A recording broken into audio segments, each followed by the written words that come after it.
Bastante ojo acá, amigos y amigas, porque este es un ejercicio de bastante comprensión de lo que me están diciendo y que hay que buscarle por distintas partes para poder terminarlo. Veamos qué es lo que pasa. Nos dicen que f es una función ya que pasa eso, a por b elevado a x con a y b números reales positivos distintos de uno.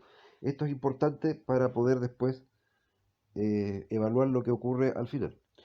Si se define una función g como g de x igual al logaritmo de x, entonces la representación gráfica de g o f, o sea, de la composición de g en f,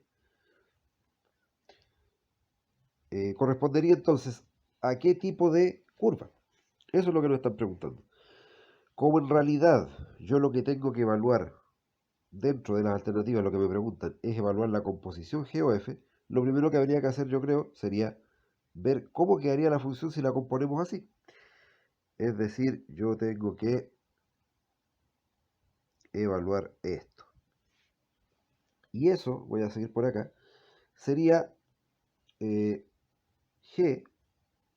de a por b a la x igual al logaritmo de ese argumento. O sea, logaritmo de a por b elevado a x.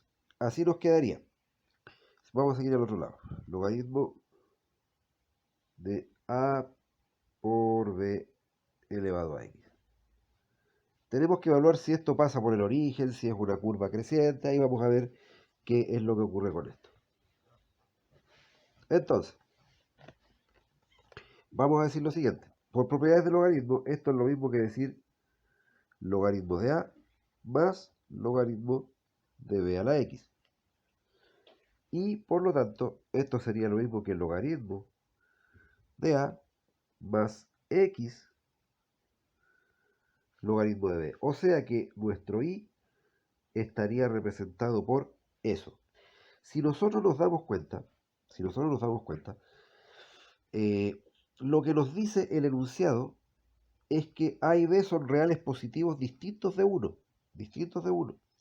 Al ser distintos de uno, queda claro que esto que está aquí eh, es una especie de línea recta. ¿Por qué digo una especie de línea recta? En realidad es una línea recta. Pero, por qué lo relativizo? Sencillamente porque nosotros nos vamos a dar cuenta que si vemos el logaritmo de A, vamos a pensar que esto es un logaritmo. Si vemos acá el logaritmo de b, vamos a pensar que eso es un logaritmo, pero los logaritmos de las constantes son constantes.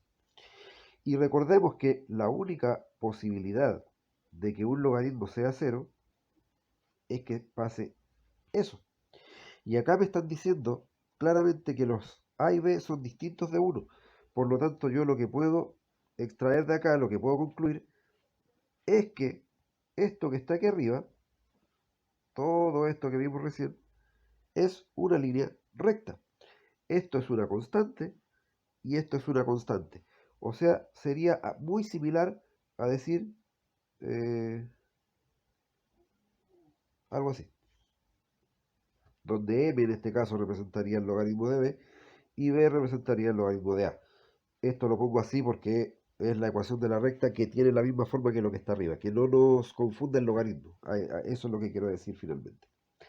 Por lo tanto, si nos vamos a las alternativas, ya podemos desechar las últimas tres. Solamente podría ser o la A o la B, porque ya sabemos que lo... Ahora, ¿qué es lo que hay que discriminar? Si pasa o no pasa por el origen. Entonces veamos. La recta es i igual al logaritmo de a más x logaritmo de b. ¿Qué es lo que tendría que pasar para que pasara por el origen? Que si yo hago el i igual a 0 o el x igual a 0, la otra variable me tiene que dar 0 también. Si no ocurre eso, es porque derechamente no pasa por el origen. Entonces, hagamos x igual a 0, que es más fácil. A simple vista es más fácil. Si x fuera 0, y sería igual a logaritmo de A. Por lo tanto, esto se me iría, ¿cierto? Me quedaría eso. Entonces la pregunta es, ¿el logaritmo de A podría ser cero? La única forma que el logaritmo de A, insisto con esto, lo repito de hecho, la única forma que el logaritmo de A sea cero es que A fuera 1, porque es la única manera de que el logaritmo sea cero. Pero en el enunciado me dicen que no es 1, me dicen que es distinto de 1. Por lo tanto, con eso yo me doy cuenta que el i, siendo x 0, el i jamás va a ser cero. Por lo tanto, no pasa por el origen. Va a ser una recta, sí, que puede ser así, puede ser así, puede ser así, como ustedes quieran, pero jamás va a ser eso. Por lo tanto, la alternativa correcta es la que dice que no pasa por el origen. O sea, la alternativa B. Les decía que ojo con esta, no es tan difícil, pero sí hay que ponerle más ojo que a lo mejor que a otros. Así es que eso, denle una vuelta, estudienlo bien, porque yo creo que un problema como este sería como lo más difícil que les podría salir de función. Así que eso sería por el momento, nos vemos en el 5. Chao, chao.